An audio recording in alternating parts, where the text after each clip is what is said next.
Good afternoon, Dean Melise, Mr. Keller, Mr. Daly, Dr. McCauley, faculty, families, honored guests, and especially my fellow graduates of the class of 2012.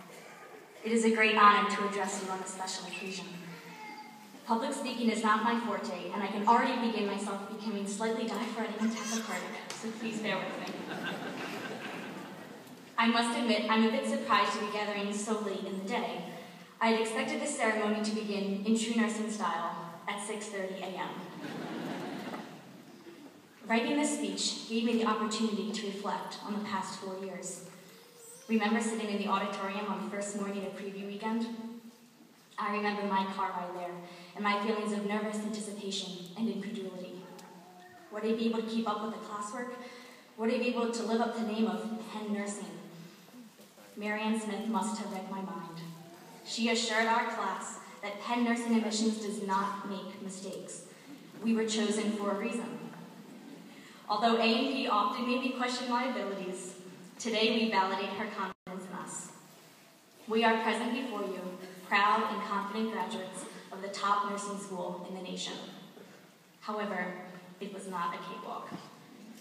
I invite you to think back to your first validation. The words trial by fire come to mind. During my ECG validation, I felt like I needed that antiarrhythmic more than my patient. Those validations, as much as we fear them, allow us to experience real-life scenarios. Will I ever encounter a postpartum patient sporting a wig, requiring trach care, an iron injection, and a blood infusion, all within 20 minutes? Probably not. Nevertheless, Penn Nursing has prepared us to handle equally challenging situations with grace. Before I go any further, I would like to take this opportunity to remember in a special way our colleague and friend, Jeffrey Lee. I'm sure I speak for everyone in saying he's greatly missed. Although he is not with us here in person, you can be sure he is with us here in spirit. Jeff would not have missed this day for the world. Although Borton attempted to claim him, we all know he had the heart of a nurse. I will always remember the first class we had together after Jeff's passing. We sat in silence in our room on the first floor, where we shared classes in freshman year. That was a very powerful moment for us as a class. That tragic loss brought into sharp focus the bond shared by our class and the close connection we feel with each other and with the administration. We are each other's role models, advocates, comforters, encouragers, and teachers. The nursing school and faculty have provided support and stability throughout these 4 years, allowing us to become dynamic leaders in the clinical setting. It's amazing how unique and difficult experiences can really bring a group together. We spent Saturday mornings at Open Lab, labored hours over modules and care plans, left early from social events saying, "Sorry, I have clinical tomorrow," and woke up at appalling hours of the morning to make long commutes to clinical sites. As students, we entered clinicals bright-eyed, optimistic, ready to learn. Okay, there were those times we ran into the hospital 2 minutes before pre-conference, coffee and pins, scouted through our bags with stethoscopes and name pins, which always fell off, kudos to whoever initiated the monogramming.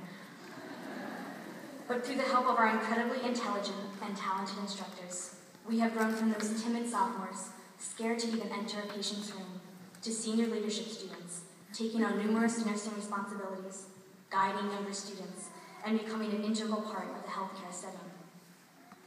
Realizing how far we grew in just a few short years gives me hope and excitement for where we will be years from now. Upon coming to Penn, I was still unsure about whether nursing was the correct career path for me. Having fainted several times in the doctor's office at receiving immunizations, I wondered how I would ever make it through 4 years of school and a career of doing things that made me feel, well, a bit queasy. Suffering a concussion, status post-syncopal episode, I fainted. During freshman year PPD tests, served to further question my decision. How would I ever become a nurse if I couldn't even watch an injection without fainting? I wasn't the only one. Each clinical presented challenges, but 4 years later, I stand before you with a squeaky clean clinical fainting record. Miracles do happen. We all had our weaknesses. It's how we overcame these limitations to stand here today that shows our resolve and our strength. In closing, I'd like to share something a patient once said to me. I had just walked into the room full of eagerness and smiles and was about to introduce myself when he said, "You must be a student." I made a gesture referencing to the name pen in UPenn School of Nursing. Monogram on my scrubs in agreement. He said, "No, I knew you were a student because you were smiling and are so enthusiastic." Although intended as a compliment, his comment made me think. Upon becoming a nurse, would this job become just a means to a paycheck? Would I lose sight of why I became a nurse?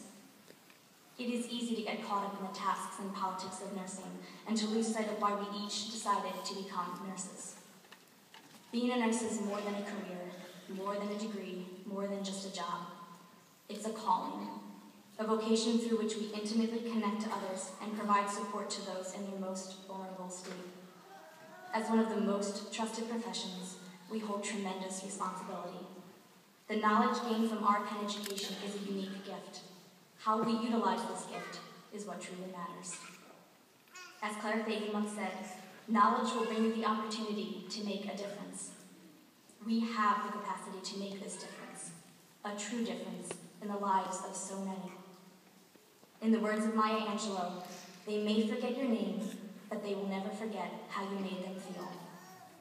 Therefore, I challenge us, the University of Pennsylvania nursing class of 2012, to hold on to our enthusiasm, our optimism, our smiles, and our sense of wonder.